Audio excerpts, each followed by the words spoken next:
وَإِلَى الْأَرْضِ كَيْفَ سُطِحَتْ. Et ne regarde-t-il pas la terre comme elle a été nivelée, aplanie? Certains anciennement, ils ont dit ça, c'est une preuve que la terre, elle est plate, elle n'est pas ronde.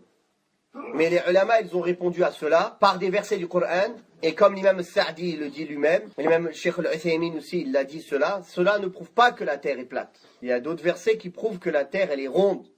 Mais quand une matière ronde est immense, tu peux penser qu'elle est plate, parce qu'elle est tellement grande. Il a dit, et donc le fait que la terre est ronde est prouvé par le Coran, la Sunna, les tests, la raison et les sens. Dans le Coran, Allah tabaraka wa ta'ala dit, يُكَوِّرُ اللَّيْلَ عَلَى النَّهَارِ وَيُكَوِّرُ النَّهَارَ عَلَى اللَّيْلِ.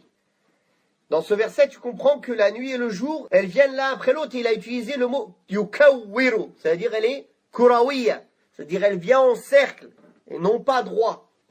De même que Allah tabaraka wa ta'ala dans le Coran dit que le jour du jugement dernier, il va rendre la terre plate, droite. Donc si ça veut dire qu'il va la rendre droite le jour du jugement dernier, c'est qu'avant elle n'était pas droite. Allah tabaraka wa ta'ala dit وَإِلَى الْأَرْضِ كَيْفَ سُطِحَتْ. Et à la terre comme elle a été aplanie. Et comme j'ai dit tout à l'heure, cela ne prouve pas que la terre elle est plate, mais il y a des versets qui prouvent qu'elle est ronde. Et une matière qui est très grande, même si elle est ronde, pour nous elle est plate, parce qu'elle est tellement immense que l'endroit où il s'arrondit, l'angle d'arrondissement, il est étalé sur des centaines de kilomètres. Donc tu ne le sens pas en réalité. Naam. Comme il a dit Cheikh Al-Uthaymin aussi, il a dit la preuve que c'est rond, si tu te mets ici en Arabie, à Mecca, tu te diriges dans la direction de l'ouest, tu restes toujours tout droit, tu reviendras à Mecca. N'est-ce pas? Et ça a été testé. Les gens qui font le tour de la terre en bateau, en avion, en je ne sais quoi. Et Cheikh l'imam Sa'di aussi, il avait appuyé cet avis-là, que la terre elle est ronde et non plate.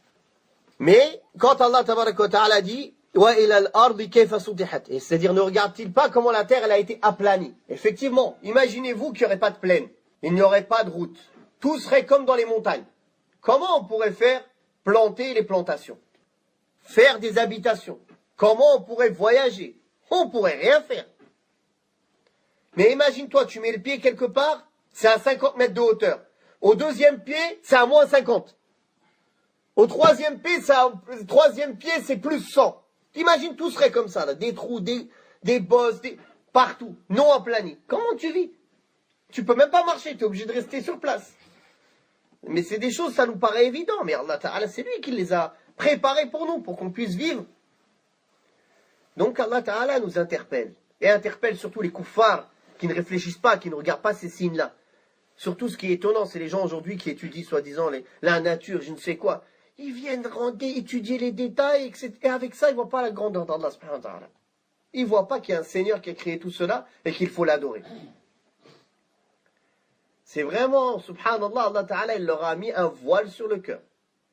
Quand tu vois comment Allah Ta'ala, il a fait la vie dans les océans, la vie sur terre, la vie dans les airs, tout ça, comment c'est régi, organisé. Mais subhanallah, il n'y a pas un créateur derrière tout ça, un régisseur qui régit tout. Celui qui ne voit pas ça, il est aveugle. Et c'est pour ça, Allah Tabaraka wa Ta'ala, en parlant des kuffars, il a dit, ils ont des cœurs qui ne réfléchissent pas, et ils ont des yeux, mais ils ne voient pas. Leurs cœurs, ils sont aveugles. Leur vision, là, ils n'ont pas de clairvoyance.